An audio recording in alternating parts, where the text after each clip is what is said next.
Ding dong, the gutter's dead. Hey gang, new episode this week, as all weeks are new episodes, right?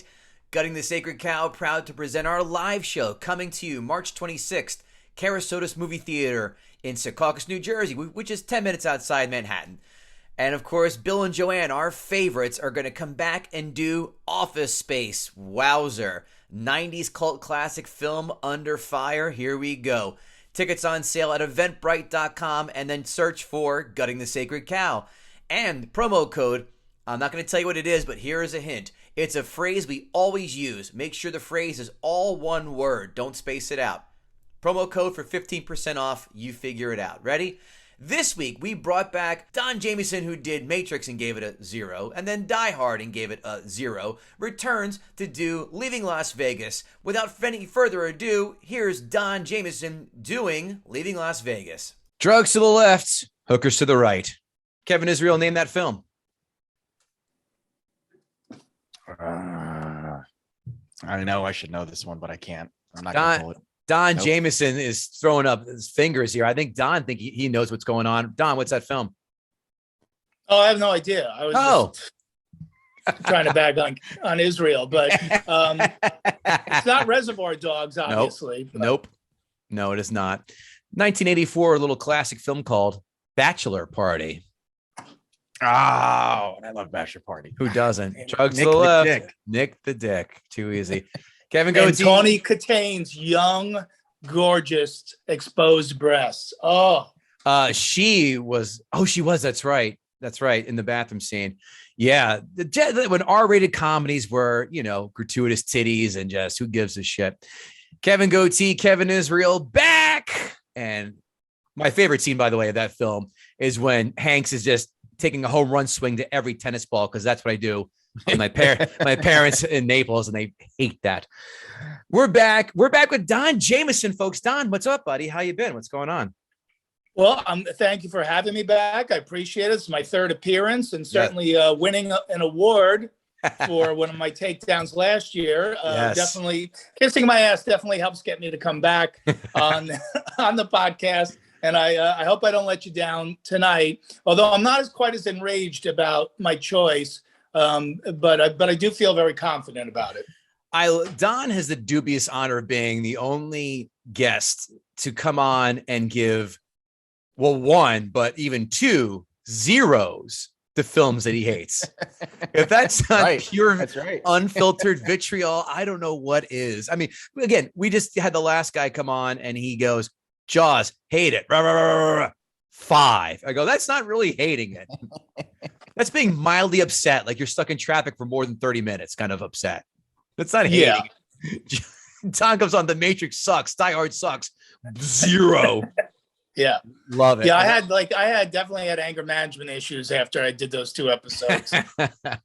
Well, if you think The Matrix was a 0, wait till you see Matrix Resurrections. That's a -14. And I fucking hated it. So Don today has chosen a film that I don't think it's going to cause as much as an uproar as his first 2, being that those were top 50 films of all time, I'll dare say. Don has chosen this time Leaving Las Vegas. 1995. This came out when I was in high school. All right, when I graduated. Budget, $4 million. Box office haul, $49.8 million. 2022 money, $6.9 million budget, $86.6 million haul. Not too bad. IMDb 1 through 10. Well, Don, it's a fucking 12 times on 13 times investment. That's pretty good. IMDb. Math isn't my strong suit. I see. If you wash 2 socks in a hotel sink in the 4 Seasons and it wash 2 more in the bathtub, how many socks do you have? How long will it take you to blow dry? Yeah, I was going to say, when will the train meet in Iowa? In Albuquerque. Was there ever a bigger waste of time than having to know the 2 trains left here at this time, where they intersect? No one gives a shit unless you work for Amtrak and you're on the same track. No one fucking cares. Yeah, that was only for Joe Biden, that equation. The king of Amtrak. IMDb, that's a good reference. IMDb is a scale 1 through 10 with decimal points. Hey, Don, what do you think Leaving Las Vegas accrued on the old IMDb? Well, look, I don't dispute that the film did well, and it was up for lots of awards and stuff, and which is kind of why I really was thinking about doing it, because I remember at the time thinking, really? So I'm going to go, I would probably a 7.5. Kevin Israel. 8.8. One of you is dead nuts on, and one of you stayed across the hall from Ron Wood. Don Jamieson, 7.5 on nuts. Not bad. Rotten Tomatoes critics score 1 through 100. Kevin Israel, critics, Leaving Las Vegas. What do you have? Dude, this was a critic's darling. I gotta go 92. Don Jamieson. All right, I'm gonna play the Price is Right with him here. I'm gonna go 91.5. One of you, I'll get rid of the decimal point, but one of you is dead nuts on, and that person happens to be wearing an AC/DC shirt. God damn, Don Jamieson again. Don. Unless he's Gutting the Sacred Cow Award winner right here, folks. Unless he's cheating. This is an amazing feat. Very good, Don. Back to you. Audience score, Rotten Tomatoes, 1 through 100. Rotten Tomatoes score. Audience. I'm going to put that up there, probably around 91. Kevin Israel. I'm gonna go lower. I'm going to go 83. 85. Okay. Right on there. Quotes. I'll take things that Kevin Israel says in Vegas for $600. For $500, you can fuck my ass, come in my face. Just don't come in my hair. I just washed it. Other than that, this film is not quotable at all. Not one bit. What was his name? Hey-o. Israel, what quotes do you have? There was in the very beginning when he goes, and I'm great in bed. Mm-hmm. Don, there's any quotes with you? I didn't know I was supposed to prepare a quote. Well, no, you have to prepare. I'm just saying, did anything jump out at you? Well, her breasts. I was gonna say, or Elizabeth Shue's tits. I swear to God, but here we are. This whole podcast is going to be a review of Elizabeth Shue's breasts. It really should be, because that was the highlight. Let's just cut the chase. It's a 10 out of 10 for her. Yeah. Everyone, if you haven't seen it, just fast forward to an hour 20. You're the less popular Mr. Skin. It's Don's screensaver. Yeah. By the way, I told Israel, Don went to do Leaving Las Vegas. Kevin goes, I never saw that. I go, you never saw Elizabeth Shue pouring bourbon over her tits? That's the only thing this film is known for. 5 fun facts. The movie is based on a book by John O'Brien, and he killed himself before filming began. The hooker at the bar who ended up to be Mariska Hargitay was supposed to be Naomi Campbell. And why did she drop out? To promote her album. Oh, yeah, the Naomi Campbell album. Yeah, that's next, I think 3 weeks on That Jamieson Show. I can't wait to see that episode. The girl from Law and Order, right? Yes. That's I said to my wife, I was like, I think that's the lady from Law and Order. And she's like, no. And I was like, I think it was. And then I forgot all about it. God damn it. I was right. She's very stunning in this film. She does not look so good now. No, she does not. Something happened. By the way, her mother is, if I had the ability to go back in time to go, you can fuck any actress you want to, it's Jane Mansfield. And that is her mother. Lost her head in a car accident. Did you know that? Okay. So before or after the car accident? She was in the back seat during that car accident, surviving. Well, no, I'm saying, how long was she dead for? 25 years. I'm still good. No.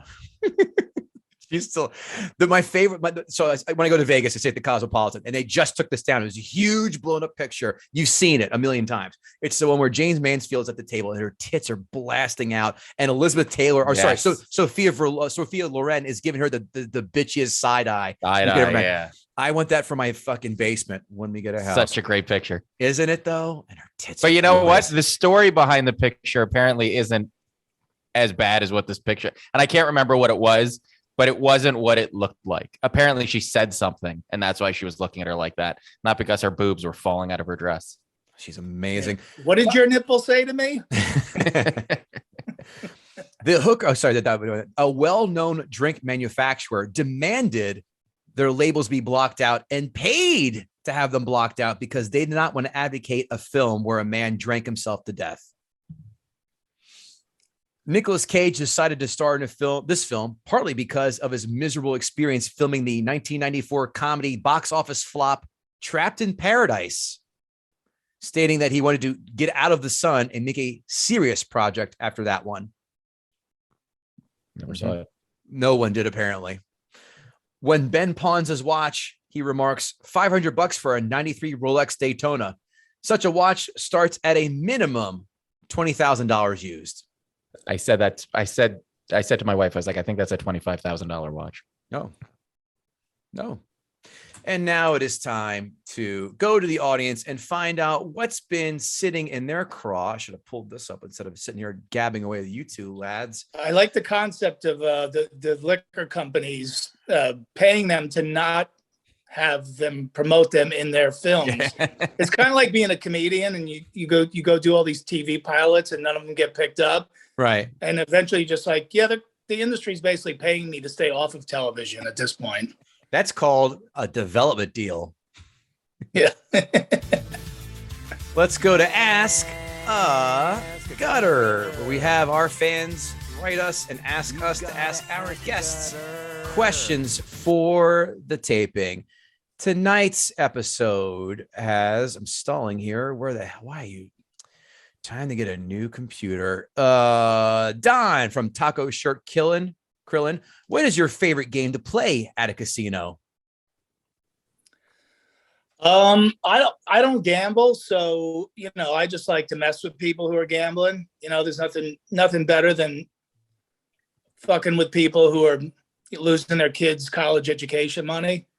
I just like to play pranks with people. We do a thing on the Monsters of Rock cruise every year because they have a casino on the boat.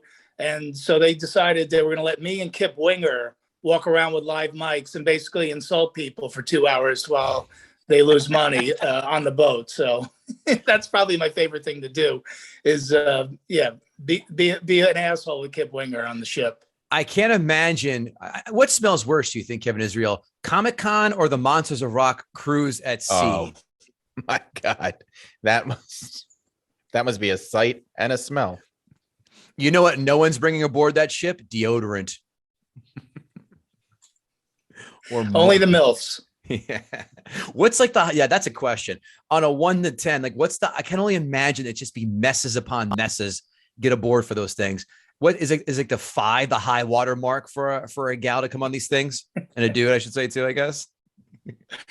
Yeah, there's definitely a lot of 5s, myself included. No, I'm a solid 6, Jersey Don. I'm a Jersey 6. I'm a Miami 3. He's a Camden 8. Next question, Brandon Oglesby. What point of the movie did you think Nick Cage was hallucinating this whole encounter in Vegas? Oh, that never occurred to me. If someone's hallucinating, I would assume it would be a lot more interesting than what was going on the screen. I see. Katie Cohen says, KG already knows how I feel about Don Jamieson. Do I, Katie? Do I? Do you? I don't. Elizabeth, but she has a follow-up. Who doesn't love Elizabeth Shue as a hooker with a heart of gold and a bad Sheryl Crow song? It's with an S, not a Z. Well, took you down, didn't she? Did she have a heart of gold? I thought she was an enabler, if anything, but whatever. Yeah. Do you think Nick Cage from Wicked Awesome, do you think Nick Cage could have found more mind-enhancing substances than alcohol to kill himself slowly? At least he could have mixed it up a little bit. Well, no, I doubt he was true to the character, which, whether you thought he played a good alcoholic or not, that's up to, I'll leave that up to me. Something says that this will be a character study from Don Jamieson tonight. And that's all we have for Ask a Gutter. So, Kevin Israel, if we'll let you get back to dinner as soon as we let Don Jamieson come out there and gut the sacred cow. It always sounds good on our end. It never sounds good in post. Oh, really? When you do it in post, it doesn't? It's 60-40 at best. Leaving Las Vegas is a run-of-the-mill Lifetime movie with a little booze poured on top of it. LMN with a little extra edge and some boobage. It's the opening scene. The opening scene is supposed to set the tone, right? When you see a film, like when you read a book, the first sentence or the first paragraph is supposed to draw you in and make you buy in instantly into the story. Well, the opening scene in this movie is Nicolas Cage acting like a dork, going up and down the aisles of a liquor store, just throwing random bottles in. And it's like, I was already like, okay, movie's over for me. Because that's not how alcoholics act. Alcoholics like their thing. They like vodka, they like tequila, they like whiskey. They'll drink anything if that's all there is, but they like certain things. They don't just go up and down the aisle throwing bottles in there. So I was already like, okay, I'm already out of this. He's already playing. This is not how an alcoholic acts. And then it proceeds to get worse. He's getting hammered at the restaurant. He's hammered at the bar. He's drinking vodka in his car. He's chugging the bottle in the strip club. This never happens. No one walks around like this and drinks that much, and they're still standing at the end of the night. And I'll be honest, that whole scene with his Hollywood cronies there, didn't seem that drunk. Like they were all it was like this kind of fake outrage, like, oh, he slurred a word. Oh my God. And then I guess you're supposed to know sitting at home is like, oh, he's going to be kicked out of Hollywood now because, back in the mid 90s, nobody wasn't a boys club or anything in Hollywood. Right. None of the guys got together and got shit faced and grabbed women's asses. Harvey Weinstein was a perfect gentleman back then. But driving down the street, drinking the bottle and all, it's like all so cliche kind of stuff. And then one thing he's drinking a bottle of whiskey, another thing he's drinking a bottle of vodka. I mean, come on. He'd have been blacked out long ago. If he wanted to be a real asshole, he would have thrown an N-word out there or called Richard Lewis something anti-Semitic slur. That would have gotten the party started. Yeah, it honestly didn't seem like he did anything that outrageous. No. Being the D level celebrity that I am, I've actually been. Oh, when did you wait? When did you graduate? Yes, I just got because of my webcast on Compound Media. I've gone up to D list. Go off. But no, you see people in these situations and they're getting hammered and they're having fun, and it just seemed really silly considering like how insanely. How crazy drunk he is the rest of the film. The whole thing at the whole scene at the bank where he has the DTs, and he puts on that voice. It was like, I thought it was like he was trying to do Tony Clifton in the bank. I was like, it was like an Andy Kaufman thing, like some kind of performance art. And I don't know, it was just very over the top, and his hands were just, you could tell he's shaking his hands. It was very over the top, in the office when the secretary comes in and he's on the phone and it's upside down. I mean, that was it's fucking goofy. That was, yeah. I mean, that was douchier than what happens in Vegas stays in Vegas. You know, that was painful. So yeah, I mean, just everything was either over the top or just I thought played the wrong way. Now I will say this, that I did feel as I'm watching the movie that a lot of the things that made me not like the film were potentially things that happen in the edit room. So in other words, a director thing, which is you have to go down and edit the film. And the main problem is you see Nicolas Cage. All right, let's say you buy into everything, all the cliches, all the stereotypical stuff about being an alcoholic, but he had a wedding ring on the whole time. You know, the only time there's ever a reference to his family is when he's burning his stuff and they show a picture of him and his wife and his kids. But it's like, you got to know what that, you know what I mean? You got to know what that history is to feel something for his character, Ben. Like not knowing, you know, that he was a family guy before. And let's be honest, not knowing any of his story whatsoever, why would you care if he was a drunk?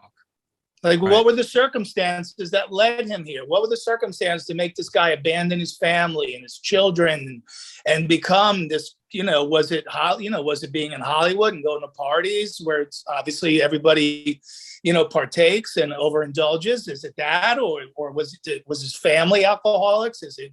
So there was nothing to base his alcoholism on. And so why would you care? So then you get to, so now you're ready for some action.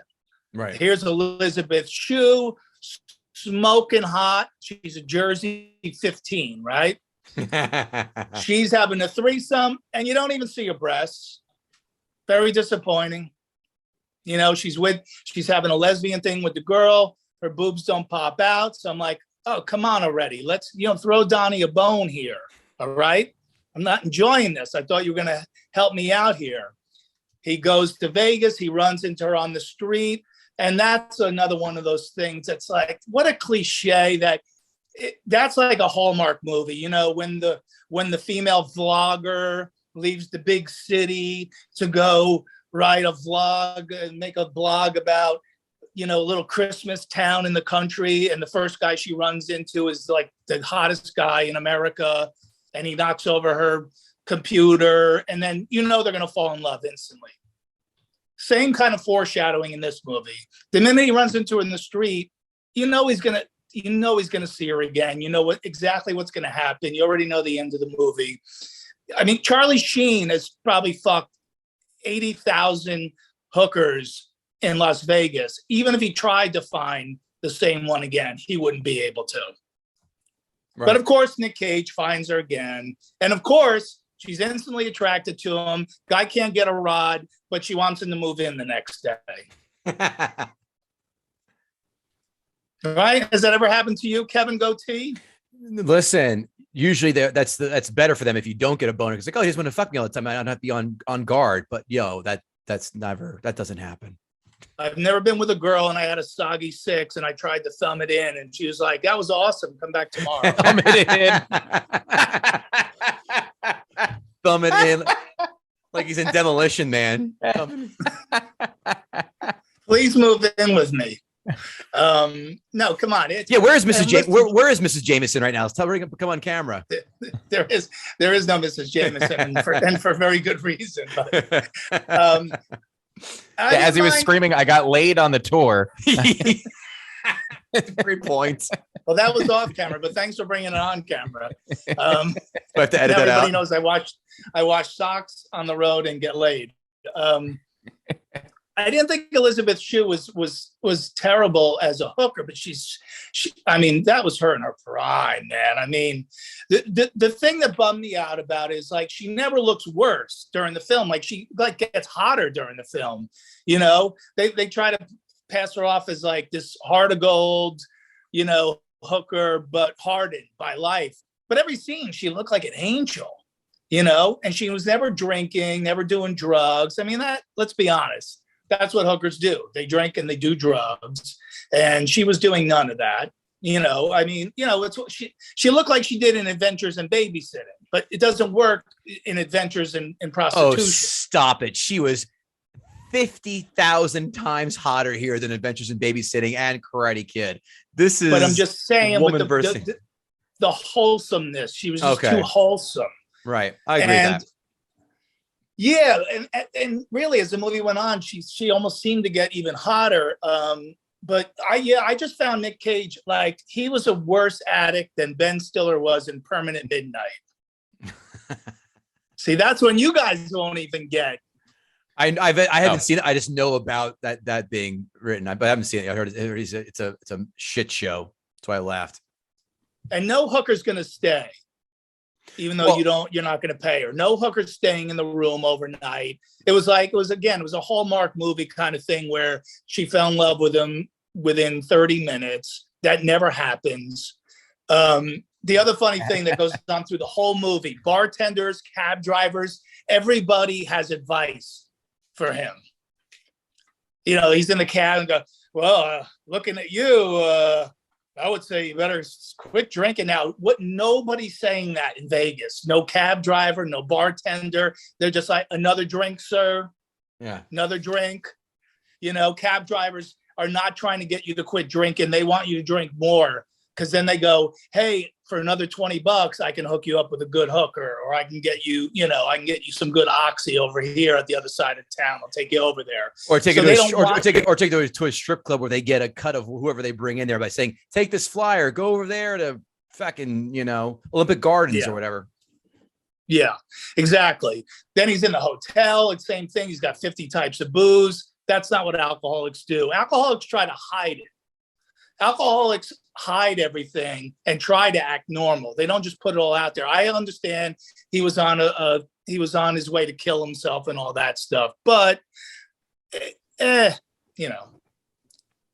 buy it. Plus, like that whole thing with him, that was an average weekend for Charlie Sheen. Let's be honest. It wasn't that bad. Right. Hour 20 in, we finally see her tits. We covered that. But it's definitely worth mentioning again. Drinks. Oh, here's the other thing. So another thing about drunks, and this is part of the missing history that I thought maybe we'll get it while we have these scenes with the two of them and he's drinking. But the one thing drunks always do is brag about their successes in their past. Right? They always go, oh, yeah, I used to be a writer in Hollywood. I wrote this movie. I wrote that. I did this. I fucked this actress. I blah, blah, blah. That never happens. He's just a total sad sack. And again, you never learn his story. So I really had no sympathy for him. The truest part of the film, and this is my favorite part of the film, is that he goes out, he gets hammered, and he brings back another prostitute. Now, that rang true to me because one of my heroes, Ozzy Osbourne, once did the same thing in Japan when he was there with Sharon Osbourne, his wife. And he went out after the show, got hammered, and he forgot Sharon was on the road trip with him. So he brought a prostitute back to the room. And that didn't end well for Ozzy. She beat the shit out of him. I read his book, too. Yeah. So I did like that part. But maybe that's just because of the Ozzy thing. The cab driver, the advice. And then what happens? End of the film, she finally bangs the guy, and he dies. But I didn't care really because I didn't really care about him. I had nothing to base caring him about anything. So, well, she said she's good and her pussy's fantastic. So I guess that pussy killed him. Possibly. Pussy has killed before. Both realized she had to promote worthy and sober. Let me just quickly go through. I mean, I don't want to make fun of, everyone knows he's a hairy guy. I don't think he's an appealing guy, right? We know he's very hairy. He's like, if the guy in American Werewolf in London, like stopped halfway in the transition, That's what Nick Cage looks like. He's got the big giant. Does he really? Like when I think of hairy, there's no one more hairy actor-wise than I can think of than Robin fucking Williams, and he's dead. That is the hairiest. That dude is like Grizzlor from He-Man. Deep cut for all you fucking He-Man nerds. That dude was hairy as fuck. Wow. You like that? That was Kevin? like third generation. Wasn't it? I knew you'd get it too. I knew you'd get it. He's more hairy than I am. I don't know how you are, Israel, but he wasn't like, holy shit, that guy would be worse than Carell in 40-Year-Old Virgin getting his chest waxed kind of hairy. Like, it wasn't That's that who bad. I was going to say. Yep. Was it really? Here we go again. He's got the eyebrows like a current 16-year-old would have, the big thick brows. I don't know. He's just, to me, like when I saw him in films before that, I'm like, this guy's not a really leading guy or whatever. And I think he's a below mediocre actor. He wasn't bad in this. She wasn't bad in this. I just didn't care. And I'll just leave on one painful note for both of you guys. The Latvian pimp was so over the top bad. He was the Hans Gruber of pimps. Oh, you cunt, you. Is that what I've gotten from you? Is that you're going to call me the C word? You attack Hans. I loved it. You attack. I love the reference. I love it too. But I mean, you had to go and attack a perfectly great film with a perfectly, well, we'll see where I stand film and associate. Son of a bitch, you son of a bitch. Well played. I doff my cap to you. Kevin Israel. That's all I got for you. Before we go to you, Kevin, Don, give me a number, 1 to 10. Is it another 0 for the hat trick? No, it's like I said, I didn't have rage about this. I thought I was more bored by it than anything. The other ones, I just want them to be over like forever. This one, I was just like, I can get through it, but it's just kind of dull. I give it a 3.5. Mm-hmm. Kevin Israel, why don't you go from the on deck circle to the batter's box? So this was a weird one for me because I'd never seen this movie before, but I'd always heard about it. And when Goatee told me that Don had chosen it, he said Leaving Las Vegas, and I thought Fear and Loathing in Las Vegas. And I was like, oh, I hear that's a really weird movie. And so then when I went to buy it on Amazon and it came up and it was Nicolas Cage, I was like, oh, it's that movie. It's not the movie I was expecting. It could have been worse. It could have been Honeymoon in Vegas. Yeah. So I had absolutely no idea what this. I know that Nick Cage won an Oscar for this, but outside of that, I knew nothing about this movie. I had no idea what it was about. He was nominated. He won a Golden Globe. Oh, right. Sorry. So yeah, I had no idea what this movie was about going into it. I agree with a lot of what Don said. The movie, basically the little preamble to the movie before there's which I love in 90s that there was like theme music at the start of movies, which they just don't do anymore. They just stop with the credits. So there was theme music. So the intro to the movie basically sets up all the backstory they're willing to give you. He's a failed writer in Los Angeles.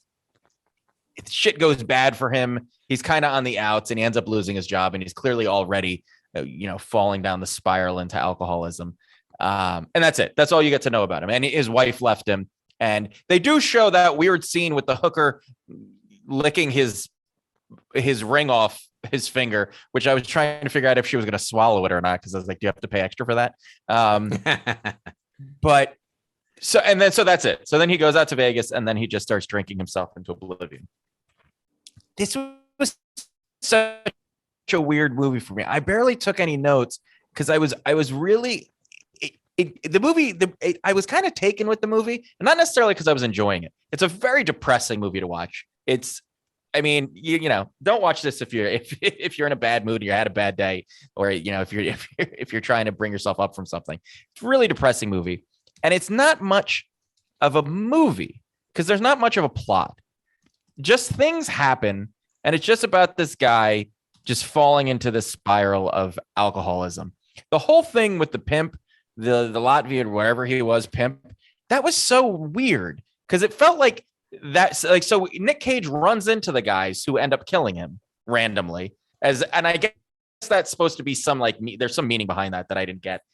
And then he's this asshole. He beats her up. He has sex with her. He's using her. And then suddenly he's just like, leave. And then he gets killed, apparently. And that's it. The character served almost no real purpose in this, I guess, other than to show that she was constantly dependent on all these assholes. I guess I don't know. Her character didn't interest me nearly as much, obviously, as Nick Cage's. I thought, look, my first experience with Nick Cage was The Rock.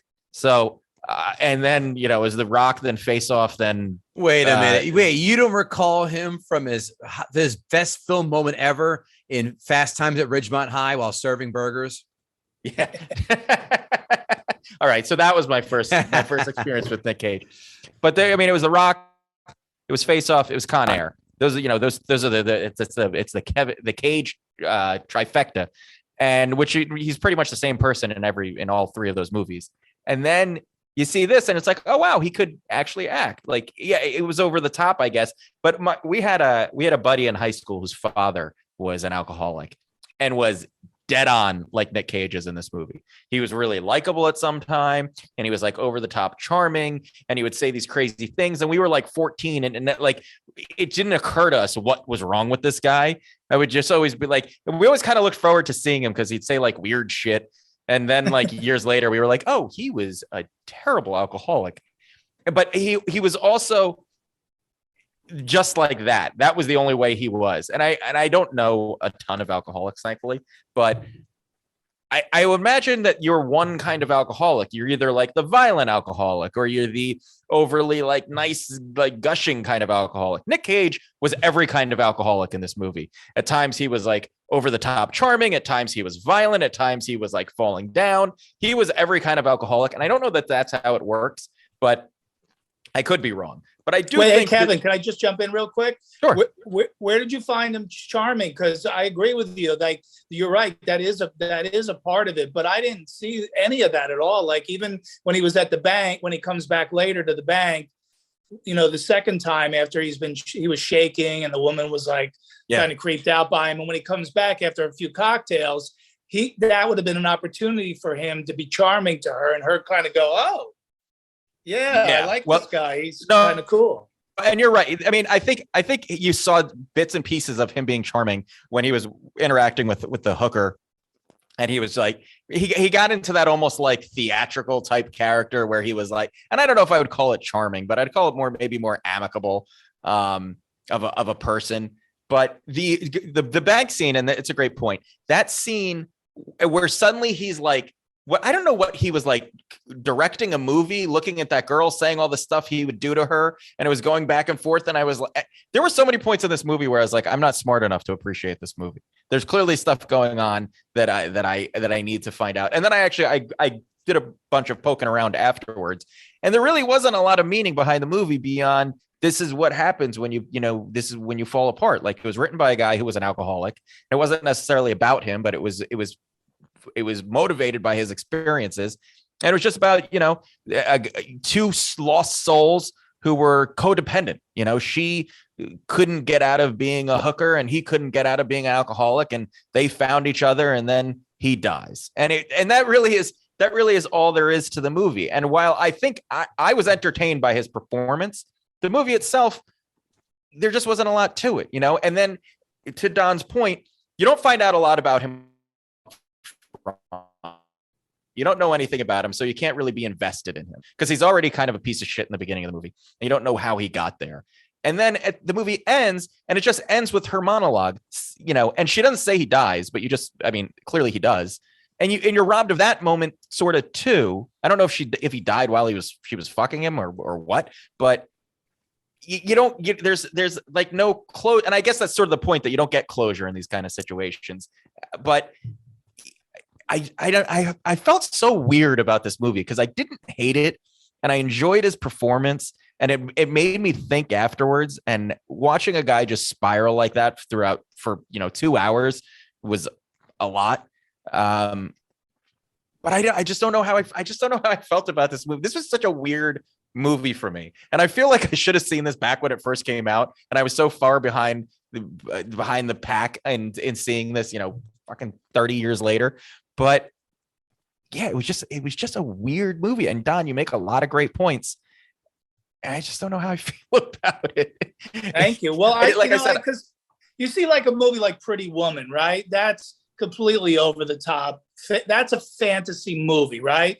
That you go there for the happy ending. You know what's going to happen. And no prostitutes look. No. I go to Pretty Woman to watch Jason Alexander try and rape Julia Roberts, and then watching her beat the shit out of him. That's what I go for. Well, yeah, that too. But in other words, this Leaving Las Vegas was supposed to be a true representation of what it's like to have these two lost souls find one another. And I think they just missed. They're caught in Hollywood purgatory. They weren't a fantasy film, and they weren't a raw, gritty thing that it promised to be. Right. Yeah. It had a very much of obviously a 90s feel to it. It had that, I don't know what to call it, but if you didn't know when the movie was made and you just watch it, you would say that's obviously this movie. It had that kind of over the top, like, we're going to try to be so artsy movie about a very, hard, raw top. Either way, it didn't make it one way or the other. But I did really like Nick Cage's performance. So I don't know. It's just a weird one for me. So for me, I'm going to give it a 5 just because I didn't hate it. I didn't love it. I'm never going to watch this movie again. I'll probably never think about it again, but I didn't regret watching it. Like, I don't like, there were movies we've done on this podcast where I'm like, why the fuck did I have to sit and watch that for 4 hours or however long some of these have been? But this one, I didn't hate having to watch it, but I also know I'm never going to watch it again. And I don't even really want to talk about it after this. I barely took any notes because I was like, I don't even know. Like, I have nothing to say about this. Like, it was just weird. So yeah, that's it. Goodbye. 5 out of 10. Don gives it a 3.5 out of 10. Before we get to my notes, Kevin, Athletic Greens, man, this drink has changed my health so much for the better in the last month or so that we've been taking it. It doesn't taste like crap. That's what really stands out to me about this, Kevin. How about you? What do you think? Yeah, I start my morning with it. It wakes me up. It's actually a substitute for my cup of coffee in the morning. I feel awake. I feel aware. I definitely feel healthier. And if you don't have time, like a lot of us, just so busy not to eat all of those veggies and fruits and everything that you're supposed to be eating, this is a great substitute. And like Kev said, it's not too bad in the taste department. 75 high quality vitamins, minerals, whole food sourced superfoods, probiotics, and adaptogens. Get your day started right. And it's also keto, paleo, vegan, dairy-free, gluten-free, and less than 1 gram of sugar. That is fantastic for people who are trying to get better sleep quality and recovery. I love it because, first of all, it's way cheaper than you think. The founder of Athletic Greens, he tried to do a whole bunch of gut health issues and took a bunch of different supplements. Cost him $100 a day. This less than $3 a day. Now, trusted, by leading health experts like Tim Ferriss and Michael Gervais. I love this because it has over 7,000 5-star reviews, recommended by professional athletes. Now, what is in it for you guys? How about a year supply of immune supporting vitamin D and 5 free travel packs? So when I go to a bachelor party next month in Florida, I can drink this and then drink my vodka all day and stumble around like Nicolas Cage in Leaving Las Vegas. But no, this is going to be a fantastic supplement to take. You get, so again, 1 year supply, free vitamin D and 5 free travel packs with your first purchase. And of course, athleticgreens.com/XXX. So I fucked that up. athleticgreens.com/GTSC, as in gutting the sacred cow. athleticgreens.com/GTSC. All of that to help you take ownership over your health and get your gut health, your sleep patterns, everything back in order. athleticgreens.com/GTSC. Notes. Nick Cage in the first scene acted like I did when I was 8 years old in Toys R Us, grabbing everything in sight and throwing it in the shopping cart, and then had my parents say, you can only pick one. And then I took Megatron. Why is the blonde on the left at dinner even bothering wearing a dress? Those tits are pouring out of her dress like James Mansfield in the aforementioned Sophia Loren picture.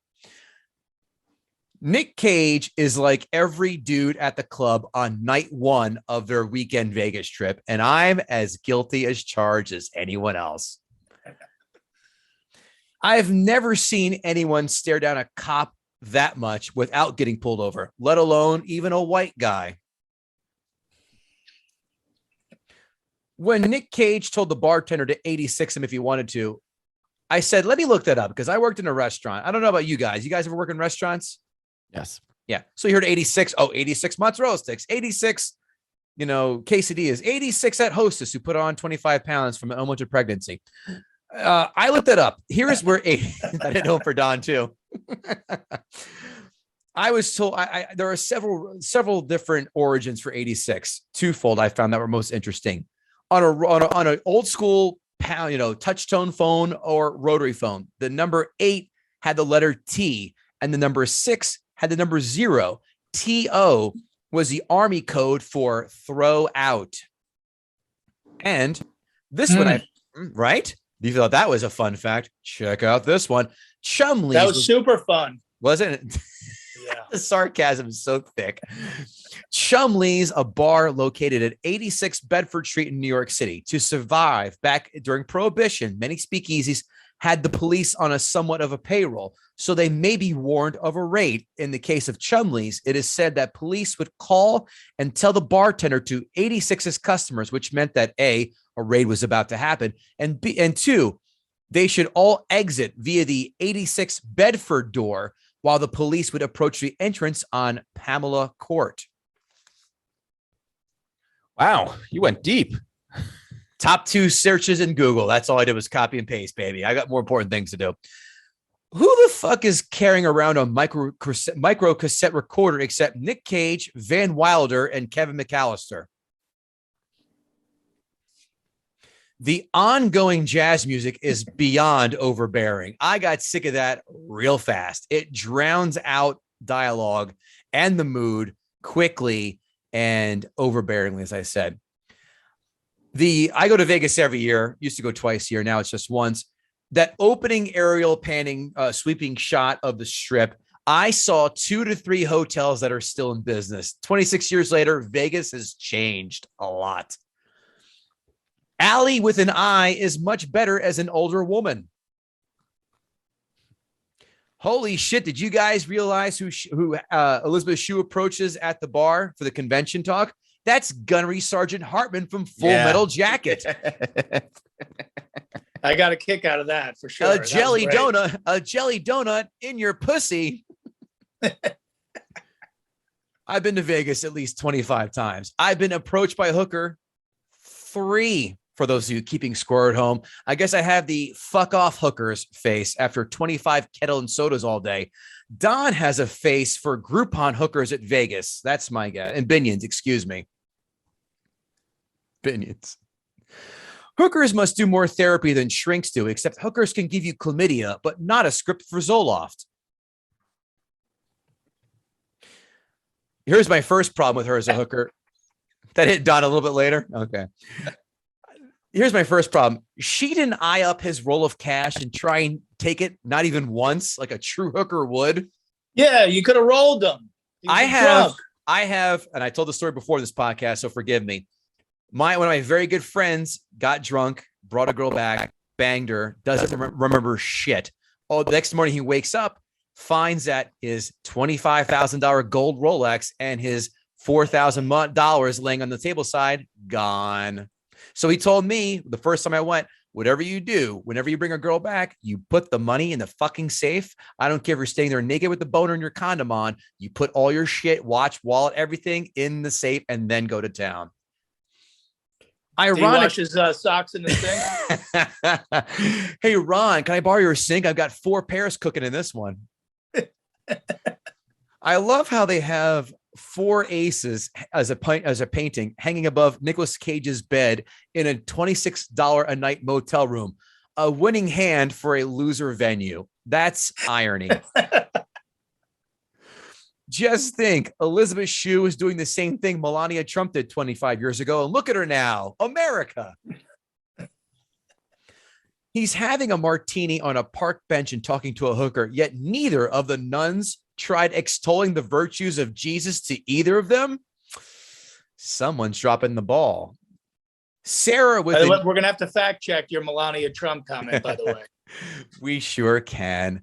Sarah with an E complains how lonely she is. I have an answer why she is. Because maybe when she had dudes over her house, she would stop pissing with the bathroom door open. She can hang on to a guy longer than it takes for him to leave money on a dresser. She pisses. That's why Jennifer Aniston's single. She probably takes shits with the door open. All right, I'll go fuck myself. How much do you think prime Elizabeth Shue could charge in today's time? My guess, $3,000. I love Elizabeth Shue completely enabling Cage's drunkard habit when buying a flask and booze for him. Does that mean Cage has to indulge her by putting nipple clamps on her and then attaching a 9-volt battery to them? Yeah, I love how she gives him the flask, and then a few scenes later, she's like, "You need to go see a doctor." Yeah, that's well, maybe you should have bought him a flask, asshole, and a suitcase full of booze. I wrote again. This goddamn music is overbearing. Watching Cage. That's such a good point. Thank you. I was thinking that too, but I didn't quite know how to say it. But you said it perfectly. Thank you. The music's annoying. The director, was it Figgis who did this? I forgot. I should have wrote that down. He did the score for this as well. Shame on him. Watching Cage go through the DTs and shakes must be like what for Don Jamieson when he can't find his Abercrombie kids catalogs. I love that you said the DTs because my son's initials are DT. And at one point my wife was like, "We could call him DT." And I was like, "That's what they call the shakes when you're going through withdrawal." She's like, "I've never heard that." I was like, "That is what they call is the detox shakes. That's what they call." And she's like, "I think it's cute." I was like, "Please don't make our kid be called DT." Well, because when everybody learns about that. Yeah. Last I checked, your last name is Israel. So the name should be DI, not DT. No, a lot of times you go by first name and middle name. People call me KG. I don't know. Okay. DT, I would back you up on that, KG, but you just alluded to the fact that I might be a pedophile. So I'm gonna alluded. Something tells me, as well as a few Vegas Uber drivers have told me, that Nicolas Cage has remained in character in the last 26 years. Yes, that's true. He lives in Vegas, and every Uber driver, because I always ask, "Oh, give me some of your fun stories." Nicolas Cage, pure drunk asshole. So, art imitating life. I haven't seen a This End Up or Suncoast video in a mall in 26 years, but this was a pleasant surprise. Maybe, just maybe, I can see a few shots of a KB Toys, Orange Julius, or wall-to-wall sounded video on the director's cut. Every time Elizabeth Shue tries on a new dress, it's getting harder and harder for me to continue watching this movie with pants on. Drinking, right? Yeah, Orange. I see esoteric jokes. I love them. You know that. Drinking a beer underwater is the truest form of an alcoholic and a blatant entry into a "that doesn't happen" category. Yes. How the fuck do you do that? I'm going to try shortly. How many takes do you guys think that Nicolas Cage intentionally fucked up when Elizabeth Shue poured booze on her tits? The answer has to be at least 15. Yeah. What's worse, a Bud Lime or a Bud Chlorine? I don't know. They're both, I was going to say, both a sign of homosexuality, but I don't know. But never mind. Let's get back to her tits. Yeah, let's. By the way, have you seen The Boys, the show on Amazon, Don? And even Cobra Kai, she still looks amazing.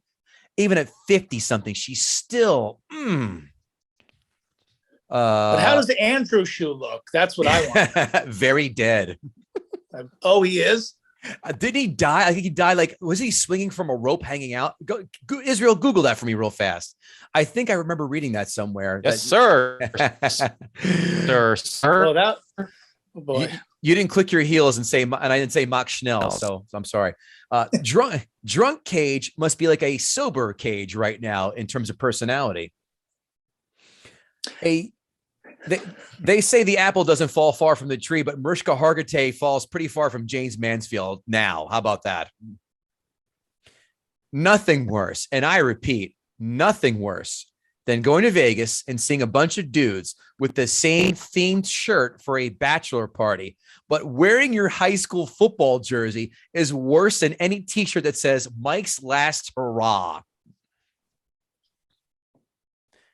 How about nothing more 90s trope than a bad guy with a slick back hair into a ponytail and neck chain? This movie was not a fantastic script for me. It was mostly about two great performances, Cage and Shue. The story was fine. The execution was meh. I get why people may like this, although I'm pretty sure people are not snapping their fangs at you if you attack this film. It doesn't infringe on pretentiousness like a bunch of these types of films that, that just spill over the Academy nominations. I get why people don't like this film. Some may hate it because it's depressing and may strike chords with them. It certainly isn't a Spielberg happy-go-lucky tale. I'm definitely not watching this ever anytime soon, if again. The cacophonous music throughout this film wore me out. There is more jazz music in this than there was Whiplash, and that's a movie about jazz music. It was interesting to see Elizabeth Shue take on a role with substance instead of a manipulative high school kid who wants to see her boyfriends get demolished. Credit Kevin Israel for that line of thought. Or a babysitter where everything goes wrong and then miraculously unfucks itself when the parents come home. I, too, give this movie a 5 out of 10. And if I was the kind of guy that had to crowbar in every line he wrote down, I would say most of their exchanges were more awkward than the New York Jets butt fumble. But I'm not that kind of guy. Let's see what the surefire blowhards have to say about this. Critics, 5-star reviews.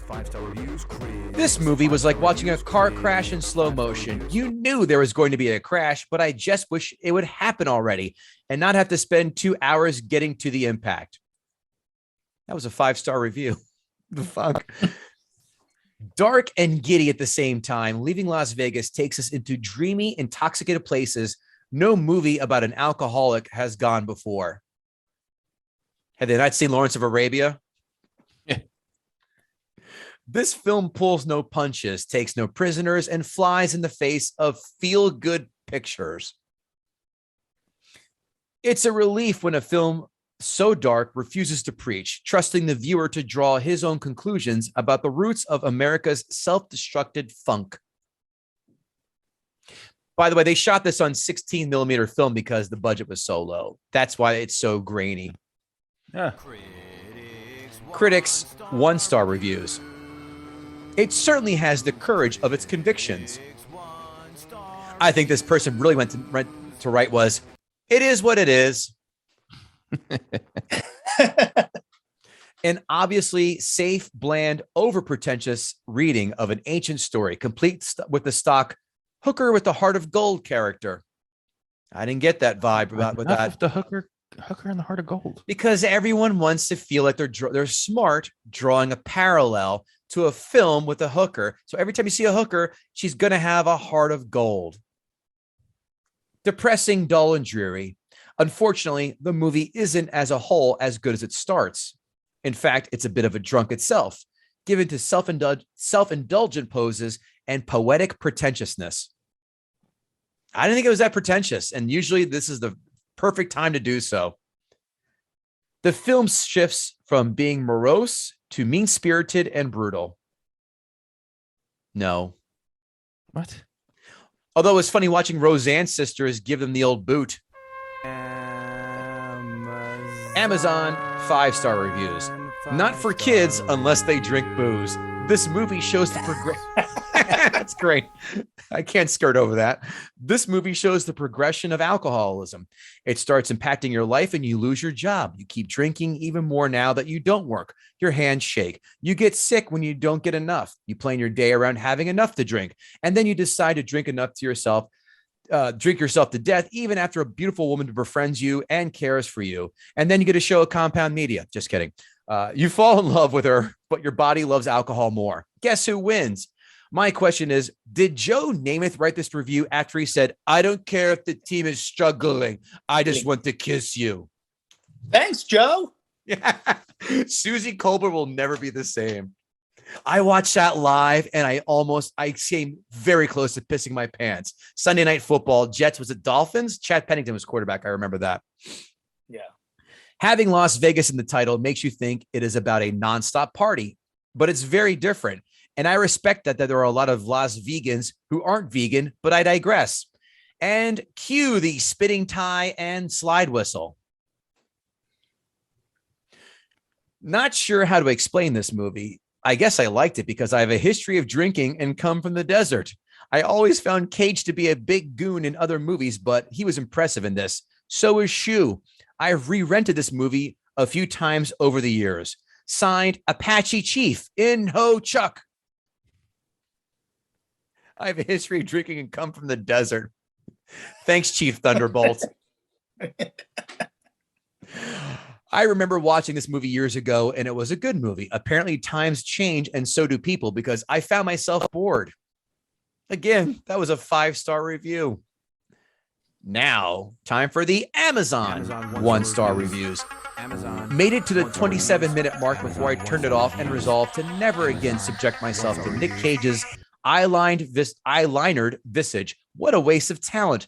He was good once, but I guess success went to his head and he developed expensive habits like buying castles. If there's a moral to this story, that's it. Signed, Francis Ford Coppola. Hey, when was he good once? This was like a second movie. I mean, he did he was in rom-coms and shit. Before. Yeah. Was it Moonstruck before this? Oh, yeah, way before. That was like 87, 88. And Raising Arizona. Yep. Raising Arizona, right.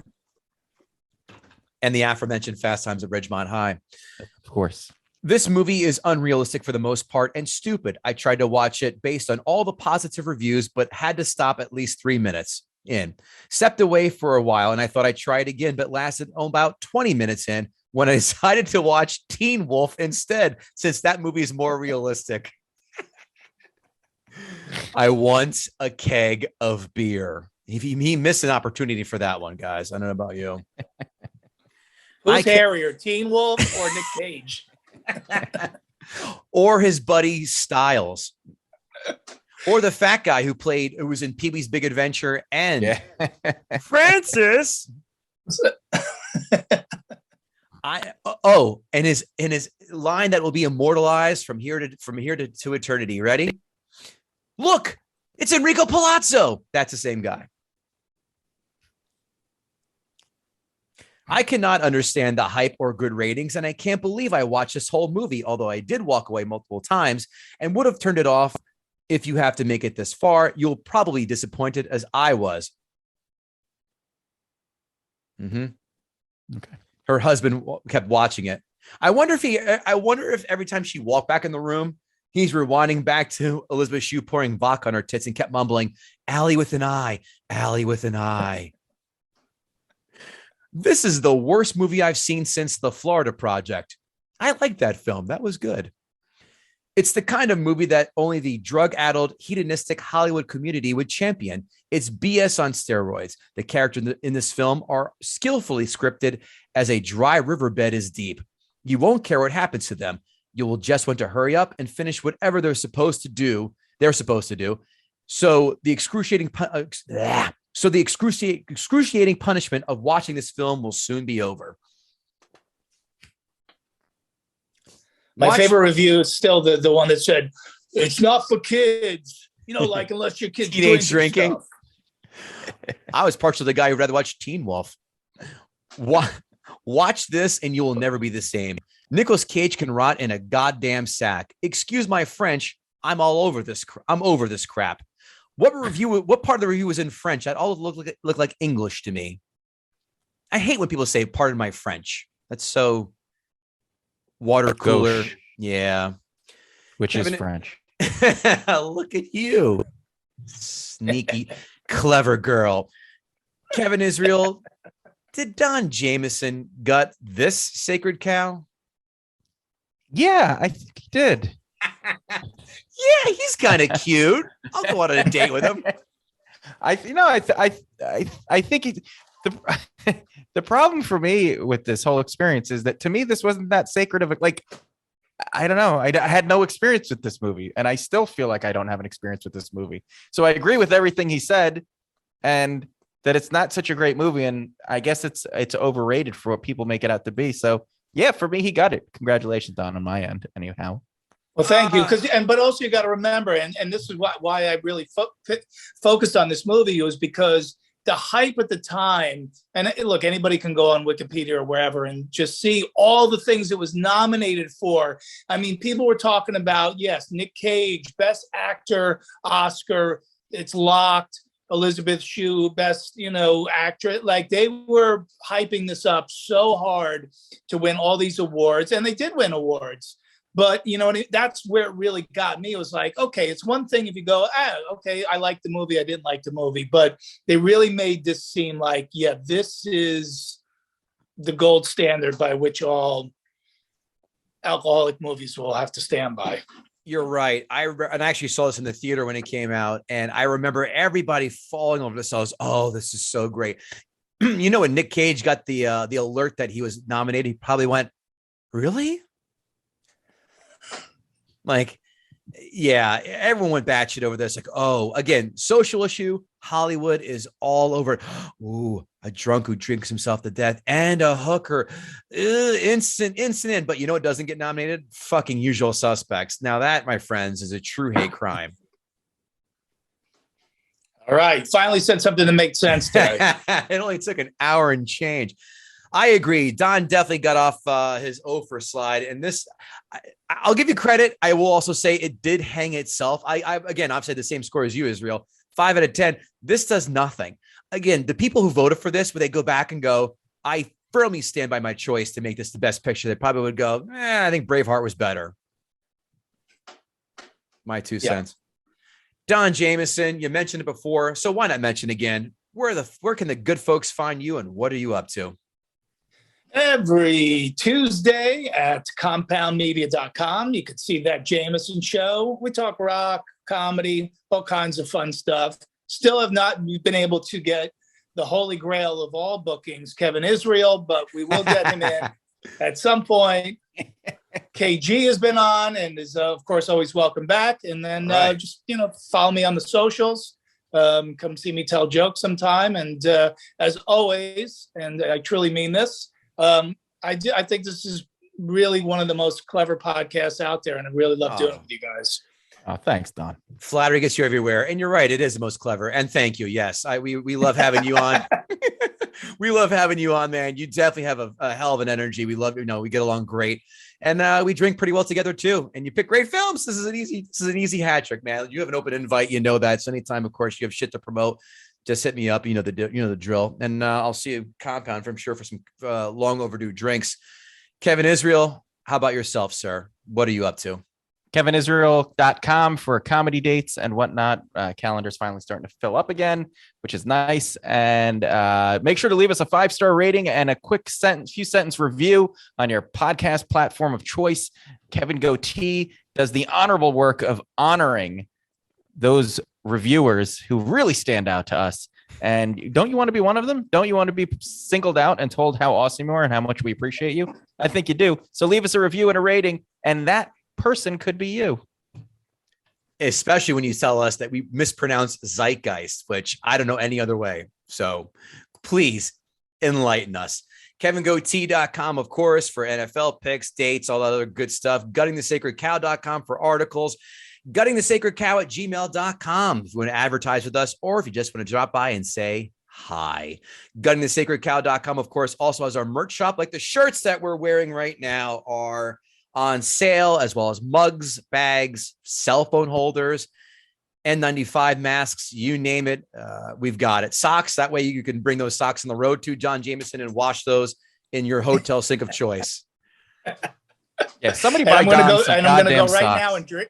I'm going to go right now and drink some athleticgreens.com /GTSC. God damn it. Get us conversions. That is it for this episode. Don, we fucking adore you. Thanks again for coming on. Much appreciated. And we'll see you all next time. Take care.